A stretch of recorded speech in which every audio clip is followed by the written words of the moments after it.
Bonjour, dans cette séquence, tu vas apprendre à appliquer les formules des probabilités, y compris la probabilité conditionnelle. Voici donc le problème que je vous ai préparé aujourd'hui. C'est un problème de type BAC. Alors, commençons. On effectue des tests sur des flotteurs, dont 60% provient d'une machine M1 et 40% provient d'une autre machine M2. On admet quoi? Que 1,3% des flotteurs de M1 sont défectueux et que 1,8% des flotteurs provenant de M2 sont défectueux. Voici les trois événements qui nous intéressent. A1, le flotteur provient de la machine M1. A2, il provient de la machine M2. Et D, ça veut dire que le flotteur il est défectueux. Donc, le but, c'est quoi de cet exercice? C'est de calculer ses probabilités. Comment faire? Moi, je vous conseille vivement de construire l'arbre de probabilité qu'on a déjà fait dans des séquences précédentes. Pourquoi? Parce que c'est un moyen très facile, simple et efficace. Alors, commençons donc par remplir notre arbre. Alors là, on vous dit quoi? 60% des flotteurs proviennent de la machine M1 et 40% de M2. Ça veut dire quoi? Je prélève un flotteur, donc il n'y a que deux possibilités, il n'y en a pas 50. Alors, soit il provient de M1, soit il provient de M2. Ça veut dire soit je suis dans le A1, soit c'est le A2. Quelle est alors la probabilité qu'il provient de A1, de M1, et quelle est la probabilité qu'il provient de M2? Eh bien, tout simplement, 60% provient de la machine M1, ça veut dire 60 sur 100, ça veut dire que c'est 0,6. Et là, c'est 40%, ça veut dire 0,4. Supposons maintenant qu'on est dans le A1, ça veut dire que le flotteur provient de M1. Il y a deux possibilités aussi, il n'y en a pas 50. Soit il est défectueux, soit il ne l'est pas. Donc là, on est dans le A1 ici. Alors le flotteur, il a deux cas, donc deux possibilités. Soit défectueux, soit non défectueux. D, l'événement contraire, D bar. Et cette branche-là, vous savez bien que c'est la probabilité de D sachant A1. Donc là, c'est la probabilité de cet événement D sachant qu'on est dans le nœud A1. Et là, c'est quoi? Eh bien, c'est la même chose. C'est la probabilité de D bar sachant A1. La somme des deux, il fait toujours 1. Là aussi, 0,6, 0,4, ça fait 1. Alors, P2D sachant A2.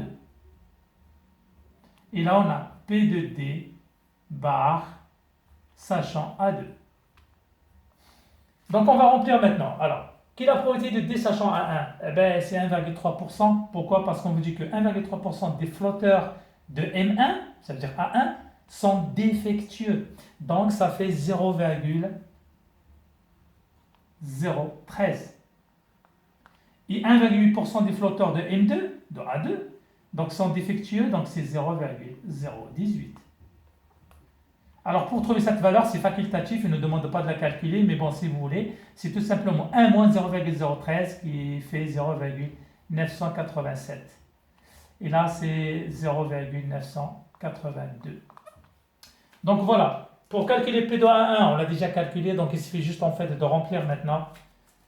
Alors c'est 0,6. P de A2, c'est 0,4. Eh bien, il est là. P de D sachant A1, on l'a déjà calculé, donc c'est 0,013. Et l'autre, c'est 0,018. Quelle est la probabilité de A1 inter D? Ça veut dire que le flotteur provient de M1 inter, on a dit c'est E.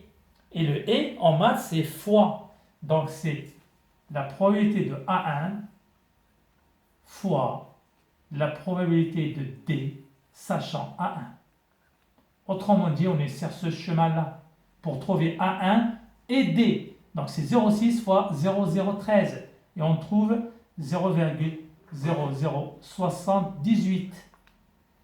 La même chose ici, donc c'est P de A2 fois P de D sachant A2.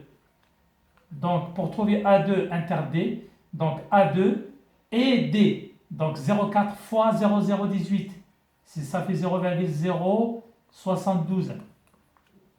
Quelle est la probabilité de D? Donc le D, vous voyez qu'il y a deux possibilités. Soit on est sur ce chemin-là ou sur celui-là. Le ou, on a dit, c'est un plus. Donc le chemin qui est là, on l'a déjà calculé, c'est 0,078. Le ou, on a dit c'est plus.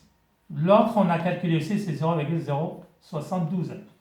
Et on trouve 0,015.